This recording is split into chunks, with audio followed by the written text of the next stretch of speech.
What is a secret that you will never tell anyone? When I was 9, my dad and I were reading Reader's Digest and found a magazine subscription card for a free case of Depends adult diapers, so we wrote my uncle's name and address down and put it in the mailbox. He got it a couple weeks later and called everyone in the family to find out who it was. We knew my uncle was fuming, so we kept it to ourselves. To this day, everyone suspects that it was my other uncle. Epic eulogy opportunity. This seems like as good a time as any to clear the air. It was me, at 9 years old, who signed uncle up for a free case of Depends. And that's the whole speech. Revel in the tension-cutting laughter. This would break a funeral in my family. It would be the stuff of legends. Just last month we were cracking jokes at my aunt's service any time someone would start to tear up. I used to work in a shopping center. One time as I was walking into the building I sneezed and totally shit myself. I was about 10 steps away from the shop, so I had to think fast. I took a hard left turn and walked direct into a department store. I only had $5 on me, so I beelined for the underpants section and got the cheapest pair I could find. I then had to go to the center toilets and sort everything out. It was a real mess. I texted my boss and told them I was stuck in traffic, but in reality I was 100 meters away trying to salvage any shred of dignity I could for the next 20 minutes. I'm happy to say the mission was a success, and that day is now the benchmark by which all other days are measured. Every day since has been infinitely better. About 20 years ago I worked for a big publisher. They were upgrading all their tech and just dumping it in a skip. I asked a security guy if I could take some stuff from the skip, and he said to help myself as it was all going to get crushed anyway. During a night shift I filled up my car with a beige G3 Quadra Apple Macs keyboards, mice and some 19 inches format screens. Some of the Macs had Quark Express and Photoshop on them. I cleaned them up and sold the lot. I made enough to buy a G4 Quicksilver of my own, which I still have today.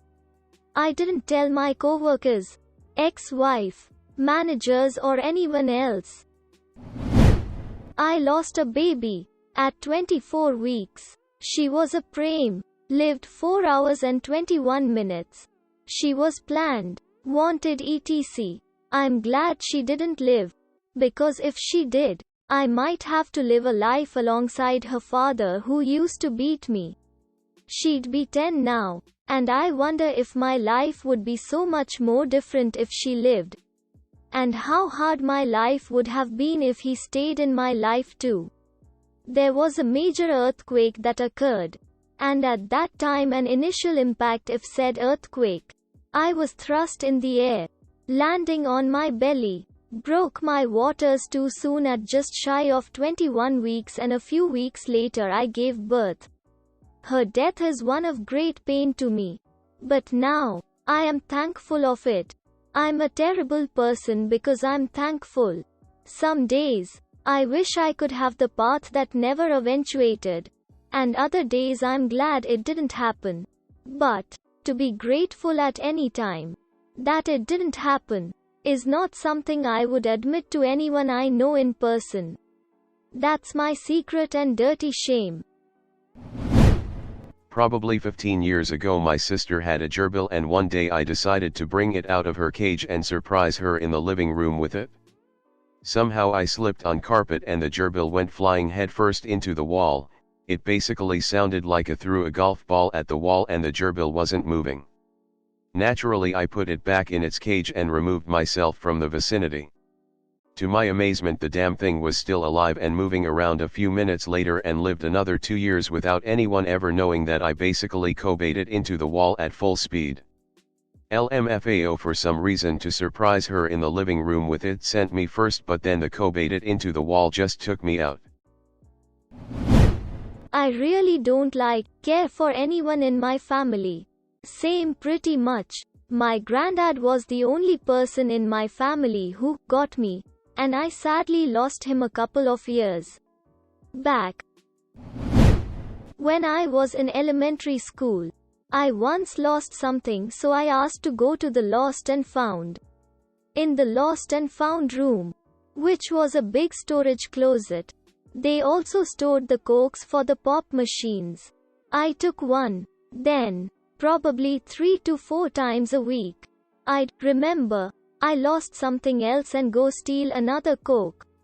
I don't know how long I did this for, but I got a lot of free coke. The proper authorities have been notified and will be contacting you shortly. Coca-Cola fraud department is on the case. When I was in 4th grade, I put mustard in one of my friend's burger because he had told me that he hated mustard. Turns out he was actually allergic. He didn't come to school for 3 days and I was scared that I killed him. To this date Noon knows that I did it. Edit, wow, so many upvotes that school. I would like to say that don't worry, we are still on pretty good terms. Oh, we know. But they don't know that we know they know we know.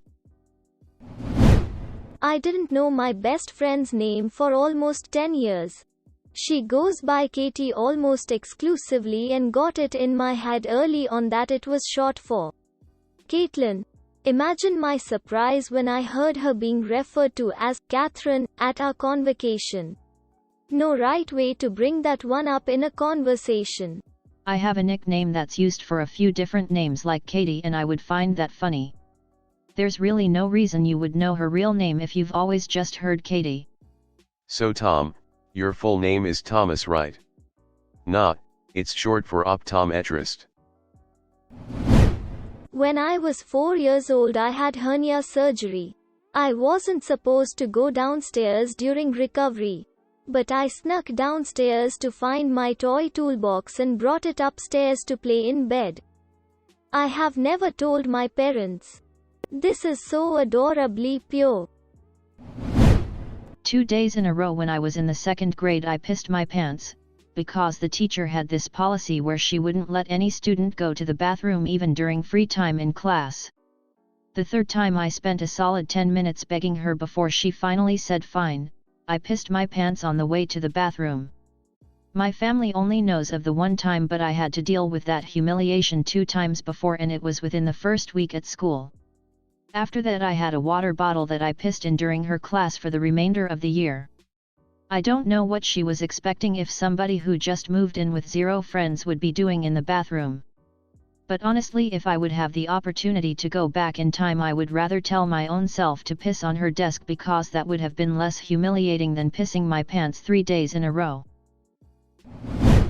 When I was about 7 years old, my dad took me to Blockbuster and I really had to pee. Blockbuster didn't have a restroom, so I peed in one of the aisles. I'm pretty sure the cameras saw me, but thankfully there was no one near me. Wow, thank you all so much. I didn't think this comment would blow up like it did. Also, I corrected the asterisk aisles, lol. Good news for you is that most of the cameras in Blockbusters were fake. I worked at one for like 5 years, lol. Ours weren't fake, but the tapes recorded over one another every night.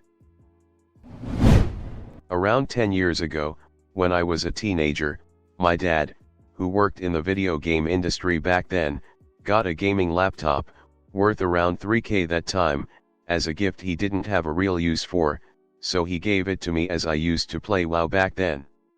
He was very adamant about telling me to not put liquids, i.e. drinks etc., on my desk next to it as I'm very clumsy. So one night, I made myself a huge ass bowl of cornflakes, and put the bowl next to the laptop because I forgot my spoon in the kitchen. I sometimes put a blanket over myself when I was gaming, and when I got up from the chair that night, I somehow managed to flip the bowl over with my blanket and the milk flooded the open laptop. I got incredibly scared, turned the laptop off and cleaned it like my life depended on it and went to bed. I obviously broke the laptop as I didn't get it to turn on anymore, but I was too scared to tell my dad what happened, especially since he repeatedly told me to be careful, and told him how I didn't have any idea what happened and how it worked perfectly fine on the night before. I still feel incredibly bad about it.